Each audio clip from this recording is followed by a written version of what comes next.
Welcome back. Your next grocery bill, well, it could get more expensive. Florida farmers warning of significant losses to spring staples, things like blueberries and strawberries, following that brutal stretch of record-breaking cold. The damage has already topped the $1 billion mark, prompting Florida lawmakers to demand federal intervention from the USDA. And joining us live to discuss that push for federal disaster declaration is Congresswoman Cammack. Good to see you. How are you? Great to be with you. Well, listen, this was heartbreaking to see. We talked to so many of these local farmers, Congresswomen, that were just devastated by that cold. They did everything in their power to try to save those crops, and it just didn't work. No, it's been absolutely heartbreaking. You know, on Friday, I will be up and down the state meeting with producers, our farmers and ranchers, talking about how this is going to impact them moving forward. In many cases, the damage has been more devastating than some of the Cat 3, 4, and 5 hurricanes that we've sustained over the years. And to your point, you know, we had producers that spent hundreds of thousands of dollars trying to protect their crops from this freeze. And it wasn't just a one-time thing. There were several days of these temperatures that really did tremendous damage to root systems, which means total loss in some cases for our producers. And let us not forget that Florida in these winter months, we feed about 193 million Americans. And so that's why we're working with the administration to get some relief immediately so that folks can get back on their feet. Congresswoman, talk to me a little bit about some of the conversations you've already had with some of these producers and growers. And we talked specifically about strawberries, blueberries. How about oranges? And obviously, as you mentioned, you know, we feed a lot of people in this country with the fruit that we grow here.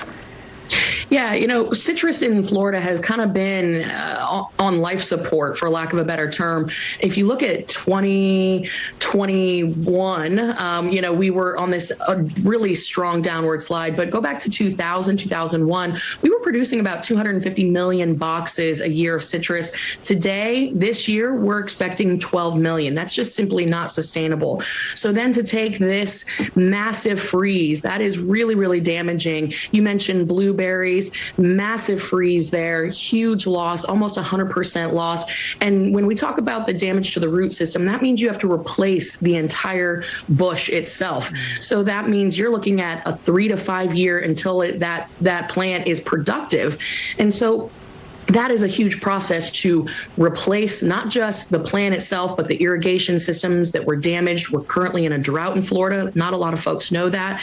And so when we're talking about how do we get the results and the relief to these folks, it's about infrastructure and it's about the long-term survival of these industries that employ so many and sustain so many in our home state of Florida. Is this money already set aside? How does that work? How would these farmers go about getting the help they need from the federal government?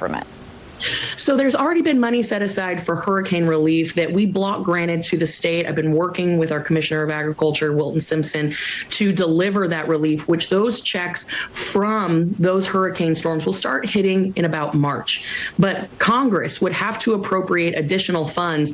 The administration nor the state can take money that was appropriated for previous storms and move it to this. People are still recovering from several of those hurricanes. And so we have to take a serious look at what can the USDA do now in providing relief. And as I said, it's everything from the infrastructure of pivots, irrigation, to the actual plants themselves. And so we're going to have a farm bill here in the next 2 weeks, and you can bet your bottom dollar that I'm going to be exceptionally vocal about Florida agriculture as the lone representative for the state.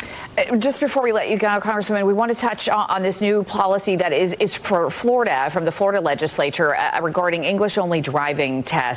I know that, again, is just for our state. Is this something that you could see potentially on a national level?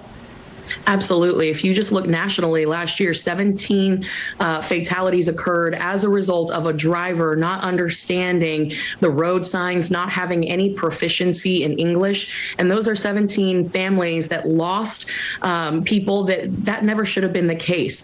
And of course, that doesn't include the accidents. And there are hundreds of accidents that occurred as a result of a driver that didn't have the English proficiency. So I would love to see this nationwide. I think this is critical to the safety of Americans. And I think that once again, Florida is leading the way.